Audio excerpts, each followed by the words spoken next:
ಹಿಂದೂ ಕಾರ್ಯಕರ್ತ ಸುಹಾಸ್ ಶೆಟ್ಟಿ ಹತ್ಯೆ ಪ್ರಕರಣಕ್ಕೆ ಸಂಬಂಧಪಟ್ಟಂತೆ ಹತ್ಯೆಯಲ್ಲಿ 20ಕ್ಕೂ ಹೆಚ್ಚು ಜನ ಶಾಮೀಲು ಅಂತಕ್ಕಂಥ ಮಾಹಿತಿ ಬರ್ತಾ ಇದೆ. 8 ಜನರನ್ನ ಮಾತ್ರ ಇವಾಗ 8-9 ಜನರನ್ನ ಅರೆಸ್ಟ್ ಮಾಡಿದ್ದಾರೆ. ಬಜ್ಪೆಯಲ್ಲಿ ಆರೋಪಿಗಳಿಗೆ ಸ್ಥಳೀಯರು ನೆರವು ಕೊಟ್ಟಿದ್ದರಂತೆ. ಪೊಲೀಸರಿಂದ 30ಕ್ಕೂ ಅಧಿಕ ಜನರ ವಿಚಾರಣೆ ನಡೆದಿದೆ.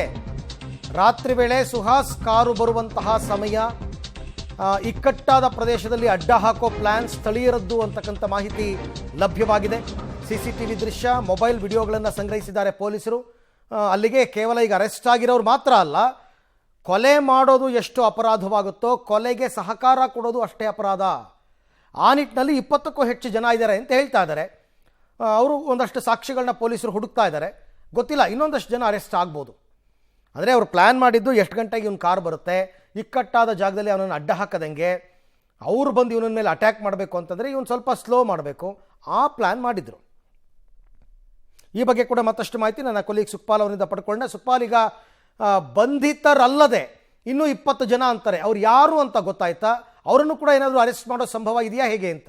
ಅರವಿಂದ್, ಈಗ 8 ಮಂದಿ ಆರೋಪಿಗಳನ್ನು ಇದರಲ್ಲಿ ಬಂಧನ ಆಗಿರುವಂಥದ್ದು. ಅದರಲ್ಲಿ ನೇರವಾಗಿ ಹಲ್ಲೆ ಮಾಡಿರುವಂಥ 5 ಜನ, ಜೊತೆಗೆ ಆ ಕಾರಲ್ಲಿ ಬಂದಿರೋರು ಮತ್ತು ಮೀನಿನ ಟೆಂಪೋದಲ್ಲಿ ಬಂದಿರುವಂಥ ಮೇನ್ ಆರೋಪಿ ಸಫ್ವಾನ್, ಎಲ್ಲರೂ ಸೇರಿ ಈಗ 8 ಮಂದಿಯನ್ನು ಆರೋಪಿಗಳನ್ನು ಬಂಧನ ಮಾಡಲಾಗಿದೆ. ಮತ್ತು ಅದರಲ್ಲಿ ಇನ್ನೊಬ್ಬ ಸೇರಿಕೊಂಡಿರುವಂಥದ್ದು ಫಾಜಿಲ್ನ ತಮ್ಮ ಆದಿಲ್, ಈ ಒಂದು ಹತ್ಯೆಗೆ ಸುಪಾರಿ ಕೊಟ್ಟಿರುವಂಥದ್ದು. ಒಟ್ಟು 8 ಜನರನ್ನು ಈಗ ಪ್ರಕರಣದಲ್ಲಿ ಬಂಧನ ಮಾಡಲಾಗಿದೆ. ಆದರೆ ಇಡೀ ಪ್ರಕರಣದಲ್ಲಿ ಸುಮಾರು 20 ಜನ ಇದ್ದಾರೆ ಅನ್ನುವಂಥದ್ದು ಈಗ ಪೊಲೀಸರಿಗೆ ತನಿಖೆ ವೇಳೆ ಗೊತ್ತಾಗಿದೆ. ಹಾಗಾಗಿ ಸುಮಾರು 30ಕ್ಕೂ ಅಧಿಕ ಮಂದಿಯನ್ನು ಪೊಲೀಸರು ಠಾಣೆಗೆ ಕರೆಸಿ ವಿಚಾರಣೆಯನ್ನು ಮಾಡಿದ್ದಾರೆ. ಅದರಲ್ಲಿ ಕೆಲವರ ಮೇಲೆ ಅನುಮಾನ ಇರುವಂಥದ್ದು. ಯಾಕಂತ ಹೇಳಿದರೆ ಈ ಒಂದು ಘಟನೆ ಆಗಲಿಕ್ಕೆ ಸ್ಥಳೀಯರ ಸಂಪೂರ್ಣ ಸಹಕಾರ ಇದೆ ಅನ್ನುವಂಥದ್ದು ಈಗ ಮೇಲ್ನೋಟಕ್ಕೆ ಗೊತ್ತಾಗಿದೆ. ಬಜ್ಪೆಯ ಕಿನ್ನಿ ಪದವ ಅನ್ನುವಂಥ ಪ್ರದೇಶದಲ್ಲಿ ಈ ಒಂದು ಹತ್ಯೆ ಆಗಿರುವಂಥದ್ದು. ಈ ಪ್ರದೇಶದಲ್ಲಿ ಸಂಪೂರ್ಣವಾಗಿ ಜನರು ಸುತ್ತುವರೆದಿದ್ದರು, ಜನನಿಬಿಡ ಪ್ರದೇಶ. ಮತ್ತು ಈ ಒಂದು ಹತ್ಯೆ ಆಗುವಂಥ ಸಂದರ್ಭದಲ್ಲಿ ನೀವು ಅರವಿಂದ್ ದೃಶ್ಯದಲ್ಲಿ ಗಮನಿಸಬಹುದು, ಹೆಚ್ಚಿನ ಸಂಖ್ಯೆಯಲ್ಲಿ ಅಲ್ಲಿ ಜನ ಸೇರಿದ್ರು. ಅಂದರೆ ಈ ಹತ್ಯೆ ಆಗುತ್ತೆ ಅನ್ನುವಂಥದ್ದು ಮೊದಲೇ ಗೊತ್ತಿದ್ದವರು ಅನ್ನುವಂಥದ್ದು ಈಗ ತನಿಖೆ ವೇಳೆ ಬಹಿರಂಗಗೊಂಡಿರುವಂಥದ್ದು. ಅದರ ಜೊತೆಗೆ ಹತ್ಯೆ ಮಾಡುವಂಥ ಸಂದರ್ಭದಲ್ಲಿ ಸುತ್ತ ಇದ್ದಂಥ ಜನರು ಯಾರು ವಿರೋಧ ಮಾಡುವಂಥ ಪ್ರಯತ್ನಗಳನ್ನು ಮಾಡಲಿಲ್ಲ, ಬದಲಾಗಿ ಅವರಿಗೆ ಸಪೋರ್ಟಿವ್ ಆಗಿ ಅಲ್ಲಿ ನಿಂತಿದ್ದನ್ನು ನೀವು ದೃಶ್ಯದಲ್ಲಿ ಗಮನಿಸಬಹುದು. ಅದರ ಜೊತೆಗೆ ಅವರು ಆರೋಪಿಗಳು ಕಾರು ಹತ್ತಿ ಪರಾರಿಯಾಗುವಂಥ ಸಂದರ್ಭದಲ್ಲಿ 2 ಬುರ್ಕಾಧಾರಿ ಮಹಿಳೆಯರು ಸೇರಿದಂತೆ ಇನ್ನೊಬ್ಬ ವ್ಯಕ್ತಿ, ಜೊತೆಗೆ ಸುತ್ತಮುತ್ತಲಿದ್ದವರೆಲ್ಲರೂ ಕಾರ್ನ ಮೂಲಕ ಪರಾರಿಯಾಗಲಿಕ್ಕೆ ಯತ್ನ ಮಾಡ್ತಿರುವಂಥ ಆರೋಪಿಗಳಿಗೆ ಸಪೋರ್ಟ್ ಮಾಡಿದ್ದಾರೆ.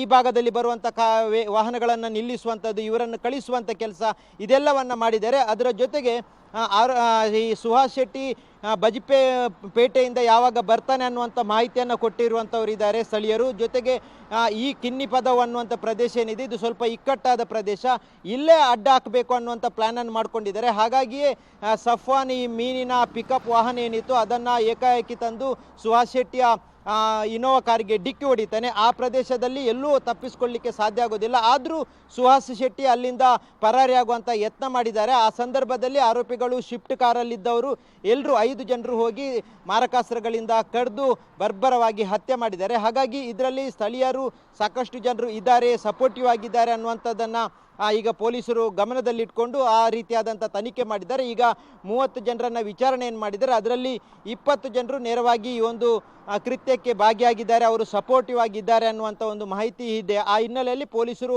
ಅವರನ್ನು ವಶಕ್ಕೆ ಪಡೆದು ಮತ್ತಷ್ಟು ವಿಚಾರಣೆ ಮಾಡುವಂಥದ್ದು ಅಥವಾ ಬಂಧನ ಮಾಡುವಂಥ ಸಾಧ್ಯತೆಯೂ ಇರುವಂಥದ್ದು.